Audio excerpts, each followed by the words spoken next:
natin lumalangoy. Nasawa ang kamay mo. Tapos, pumunta tayo sa malalim. Tapos, Lulunurin na kita ron. palibiro ka talaga, mahal. Pwede ba? Sawan ako sa panluloko mo. Ano ka, Reyna? Hindi pwede yun. Mahal na mahal kita. Mahal? Niloko mo nga ako eh. Bitawan mo ako. Patawad ka, Reyna. Alam kong wala ka nun, pero sana mapatawad mo ako. Patawad? Alam mo bang walang kapatawaran yung ginawa mo? Kesa mapunta ka sa iba, magsama na lang tayong dalawa.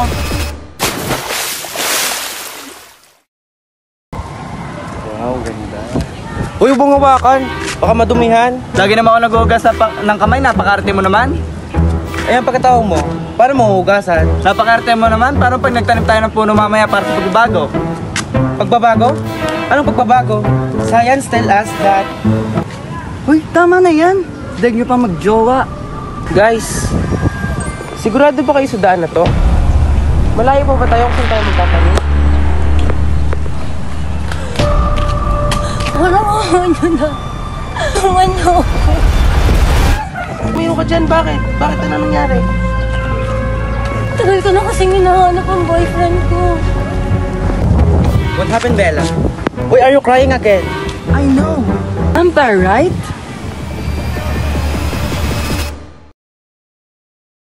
Nag-away kasi kami kanina. Lumakas ang ulan.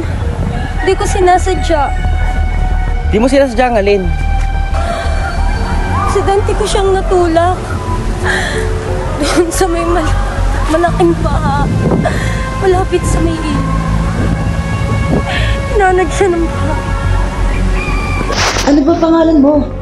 At ng boyfriend mo? Si Reyna. Eman ang pangalan niya. Tua?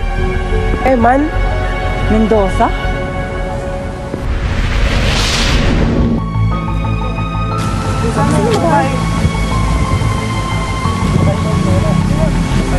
Paano niyo alam?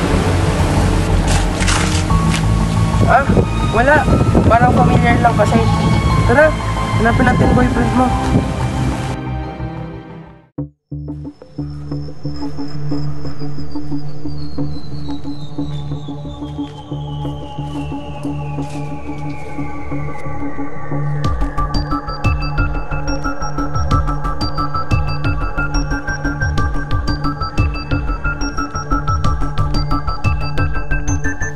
Steven! Joshua! John Lloyd. Hali kayo.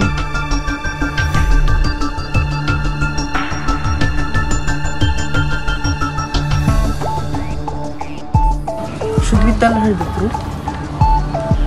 Anong katotohanan?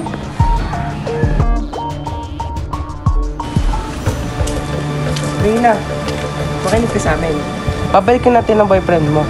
Pero may kailangan muna tayong puntahan. Hihingi tayo ng tulong. Listen, Reyna. I want you to go near that house para malaman mo na rin ang katotohanan.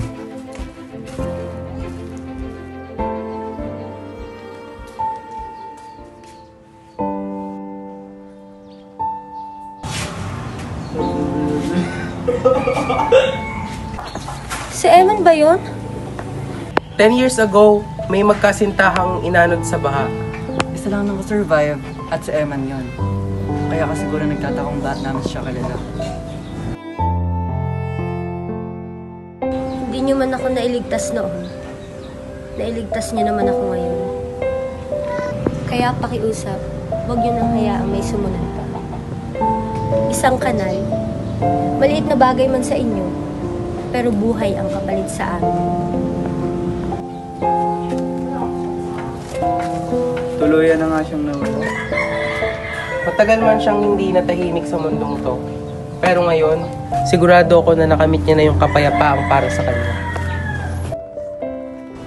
Hey mga kabataan! Di ba't kayo nakakasama namin sa Project Lago?